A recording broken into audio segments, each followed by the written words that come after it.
बहुत सारे लोग हैं जो वेट लॉस करना चाहते हैं, अच्छी हेल्थ चाहते हैं, अच्छा मेटाबॉलिज्म चाहते हैं और बहुत सारी बीमारियों से निजात पाना चाहते हैं। कोई अपनी हाइपोथायरॉयडिज्म यानी कि जो मोटा होने वाला थायराइड जिसको कहते हैं, कोई उससे परेशान है, कोई अपनी डायबिटीज़ से परेशान है, किसी का वेट लॉस नहीं हो रहा है, किसी की मसल गेन नहीं हो रही है और कोई हमेशा थका हुआ महसूस करता है या फिर ये महसूस होता है कि शायद मेरा ब्रेन उतना अच्छा काम नहीं कर रहा है या अब मैं पहले जितना कंसंट्रेट नहीं कर पा रहा हूँ या कर पा रही हूँ। और बहुत सी लड़कियां परेशान है अपने बॉडी में होने वाले कुछ अनचाहे हार्मोनल चेंजेस से जो कि आ रहे हैं पीसीओएस या पीसीओडी की वजह से।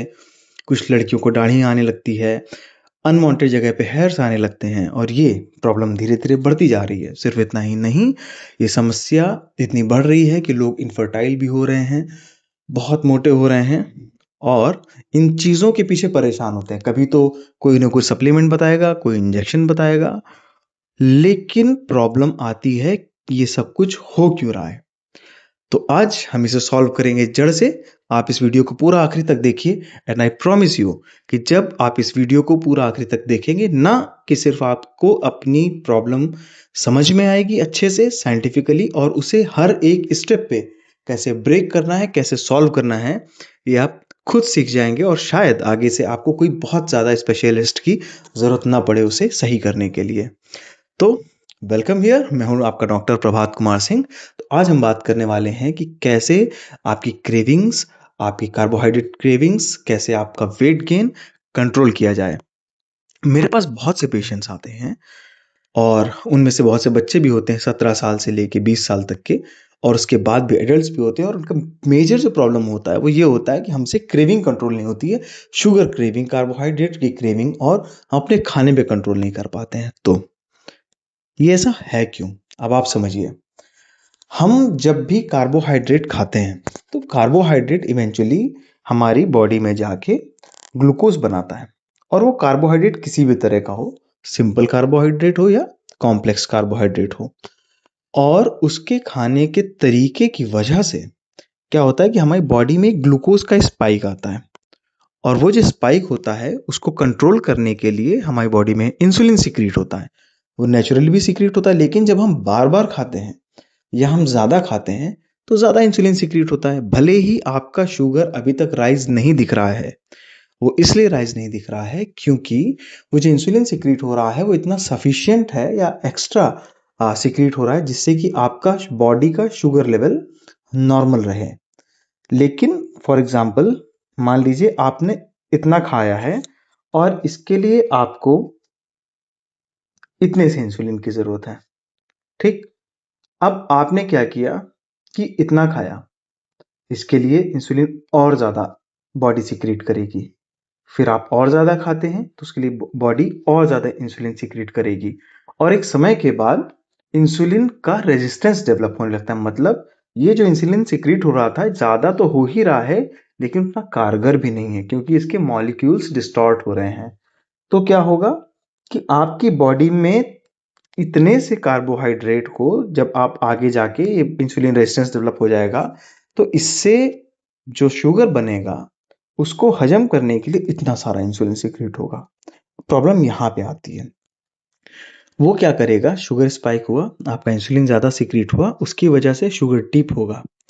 जब डिप होगा तो आपको दोबारा से भूख लगेगी और फिर आप उसी साइकिल में बार बार फंसते चले जाओगे। जब आप इसमें फंसोगे तो इसमें समस्या आ कहाँ रही है, अब इसे समझो। ग्लूकोज तो आपका नॉर्मल हो गया लेकिन आपका इंसुलिन लेवल बढ़ा हुआ है। Insulin also act as growth hormone and it also stores.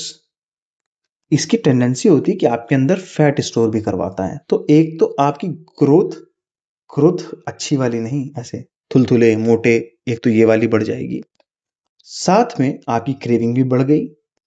साथ में जो आप खा रहे हो उसके यूटिलाइजेशन से ज़्यादा क्या हो रहा है, वो स्टोर हो रहा है।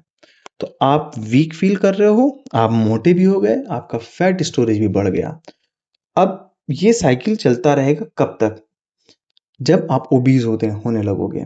अब ओबीज होने लगे, आपका इंसुलिन रेजिस्टेंस डेवलप हो गया। अब क्या होगा, अब आपको डायबिटीज के सिम्टम्स आएंगे, प्री डायबिटीज के सिम्टम्स आएंगे। आप मोटे भी हो रहे हो, हाथ पैरों में दर्द भी हो रहा है, दिमाग में फोकस कम होता है, एक्टिव कम रहते हो, हमेशा शरीर में थकान, लेथार्जी बनी रहती है। साथ में फीमेल्स को पीसीओएस या पीसीओडी होने लगेगा, उसकी वजह से उनको अलग हार्मोनल चेंजेस आएंगे, इनफर्टिलिटी की तरफ चली जाएंगी, उनके साइकिल्स खराब हो जाते हैं और साइकिल्स खराब, मंथली साइकिल्स खराब होने की वजह से और ढेर सारे हार्मोनल चेंजेस आते हैं। तो this is how bad your excessive insulin levels are. तो अब हम इसके सिंपल सिंपल सॉल्यूशन की बात करते हैं, इसको सॉल्व कैसे करें। तो इसको सॉल्व करने का सबसे जरूरी तरीका क्या है। अभी आप मान लो इतना सारा खाना खाते हो और क्योंकि इंसुलिन ज़्यादा बन रहा है, प्रोसेस आप नहीं कर पा रहे हो इसको सही से, आपको इतनी सी एनर्जी मिलती है। बट हम क्या करेंगे, हम खाना कम कर देंगे, लेकिन ये खाना उन चीज़ों से होगा जो आपकी एपेटाइट को भी कम करें, यानी कि आपकी भूख लगने की क्षमता, जो बार बार आपको भूख लगती है वो कम हो। आपने एक बार खा लिया तो आप बहुत देर तक फुल फील करें, एक हम ये करेंगे। दूसरा हम ये करेंगे कि आप जो जब भी जो खाते हो उससे एकदम से शुगर का स्पाइक ना हो, ताकि आपकी बॉडी में एकदम से इंसुलिन ना बढ़े, ताकि आपको दोबारा से भूख ना लगे जल्दी। अब इसको आप ध्यान से समझ लो और अपने घर में फॉलो करना, खुद भी फॉलो करना, और खुद आप चेंजेस देखोगे अपनी बॉडी में, अपने ब्रेन में, अपने हेल्थ में, एक्टिविटी में, स्किन में, एवरीवेयर। तो आपको क्या करना है, जब भी आप उठते हो, start your day with warm water. Why I am talking about warm water, because it activates your peristalsis, पेट की। तो ये पेरिस्टालसिस से क्या होगा, एक तो आपका ब्लोटिंग, कॉन्स्टिपेशन ये खत्म होगा। वॉक करो थोड़ा सा, 5 मिनट ही सही, वार्म वाटर लो, आप जाके आप पास करके आ गए, वहां से आप वापस आओगे, have a glass of water, 1 ml to 1.5 ml of Apple cider vinegar, गुनगुने पानी में आपने डाला और आप पी गए।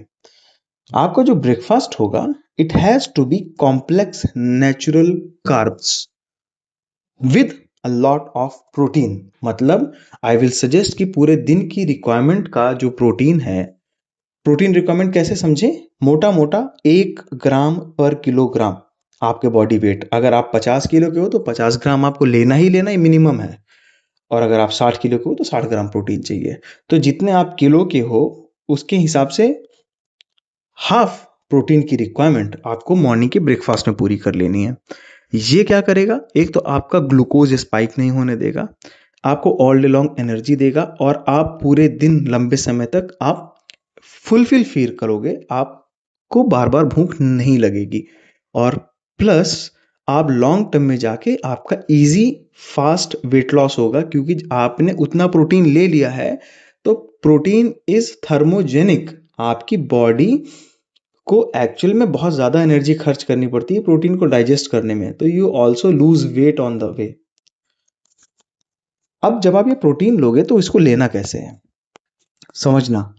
आपका ब्रेकफास्ट कंटेन करना चाहिए कई कलर्स के सैलड, जैसे आपने सेलरी ले ली, आपने कोई और पालक के पत्ते हो गए, स्प्राउट्स हो गए, टमाटर हो गया, प्याज हो गया, थोड़े बहुत कोई फल हो गए या अनार के दाने हो गए, ये प्लस आप इसमें लोगे दही साथ में। तो ये हो गया प्रीबायोटिक और प्रोबायोटिक। प्लस आपने ले ली 50 से 100 ग्राम लो फैट पनीर, तो आपकी करीब करीब 30-35 ग्राम आपकी प्रोटीन हो गई। 100 ग्राम अगर आपने पनीर खा ली, या जो लोग एग खाते हैं वो एग ले लें, 4 एग ले लें बिना यॉक के, ठीक। तो इन सारी चीज़ों के साथ करीब करीब आपका हाफ डे की रिक्वायरमेंट का प्रोटीन पूरा होने लगेगा। ये जब आप खाओगे तो आपका जो खाने के बाद आलस आता है, आलस नहीं आएगा, लिथार्जी नहीं आएगी, और साथ में आपका ग्लूकोज स्पाइक स्लो होगा, और दिन में आपको भूख बहुत देर से लगेगी। अब ये तो हो गया आपका ब्रेकफास्ट। सेकंड आता है आपका लंच की, हम अगर बात करें तो लंच में आप हमेशा अपने साथ एप्पल साइडर विनेगर एक इतनी सी बॉटल में रखिए, ड्रॉपर पे। और जब भी आप कोई मील लेने जा रहे हैं, लंच लेने जा रहे हैं या डिनर लेने जा रहे हैं, आपने 1 ml निकाला, 1 गिलास पानी में, नॉर्मल पानी या गुनगुने पानी में उसे मिलाया और आप पी गए। उसके 10 मिनट के बाद आप फिर अपना लंच करिए। लंच भी आप करेंगे तो उसका जो सीक्वेंस होगा, इसको याद रखना, सीक्वेंस बहुत ज़्यादा मैटर करता है। तो सीक्वेंस आपको गलत नहीं करना है। सबसे पहले एप्पल साइडर विनेगर, उसके 10 मिनट बाद फिर आपने उठाया लंच अपना, उसमें आप सबसे पहले खाओगे सैलड, उसे मैक्सिमम जो सब्जी का पार्ट है वो आप खा जाओगे, फिर दाल और रोटी, this is how you will consume your lunch. और जो भी आप खाओगे उसे च्यू ज़्यादा करोगे, उसे चबाओगे ज़्यादा। कोशिश करो कम से कम भी एक निवाले को 12 से 15 बार चबाना है। वैसे तो 20 से 25 बार चबाना चाहिए, बट आई नो स्टार्ट करने के लिए यू विल गेट बोर्ड। तो 12 से 15 इज बेयर मिनिमम, इट्स अनकॉम्प्रोमाइजेबल। ठीक, तो ये चीज़ आपको ध्यान रखना है। इससे होगा क्या? जो एप्पल साइडर विनेगर है उसकी प्रॉपर्टी क्या होती है कि आपकी बॉडी में ग्लूकोज का एब्जॉर्प्शन बढ़ाता है। मतलब जो खाने से ग्लूकोज राइज होगा वो आपकी मसल्स अच्छे से एब्जॉर्ब करेंगी। प्लस आपको ये सब खाने के बाद 10 मिनट कम से कम वॉक करनी है। अगर आप वॉक नहीं कर सकते हैं, आप कम से कम 5 बार 1 या 2 मंजिल की स्टेयर्स चढ़ लीजिए। वो भी नहीं कर सकते हैं, आप जहाँ पे खड़े हैं बैठे हैं, just rise like this on your carbs. पंजे पे आप ऐसे खड़े होंगे और अपनी काफ को राइज करेंगे लाइक दिस। और ये आप करते रहिए 5 मिनट तक, 2-2 मिनट के 3 साइकिल या 4 साइकिल आप ले लीजिए। क्यों? क्योंकि ब्रेन के बाद आपकी बॉडी की काफ मसल्स ही ऐसी मसल्स हैं जो सबसे फास्ट ग्लूकोज को कंज्यूम करवाती हैं। तो this is how you hack, how you do the body hack. इसीलिए हमेशा कहा जाता था कि खाना खाने के बाद बैठना नहीं है, लेटना नहीं है, you have to walk. One, it improves your glucose absorption, and the other it also improves your digestion। तो ये आप दो चीजें करें किसी भी मील के पहले, जो मैंने आपको बताया, प्रोटीन इंटेक आपका अच्छा हो, फाइबर इंटेक आपका मैसिव हो, और प्लस ये सीक्वेंस में आप खाना खाएं। एंड सी, आपका जो डिफरेंस है हेल्थ में और उसके बेनिफिट्स में वो मैसिव हो जाएगा। आपकी शुगर क्रेविंग्स बहुत बहुत कम हो जाएंगी। आपके और भी जो कॉमन कार्ब्स होते हैं, फास्ट फूड की क्रेविंग्स होती हैं, बहुत ही ज़्यादा कम हो जाएंगी।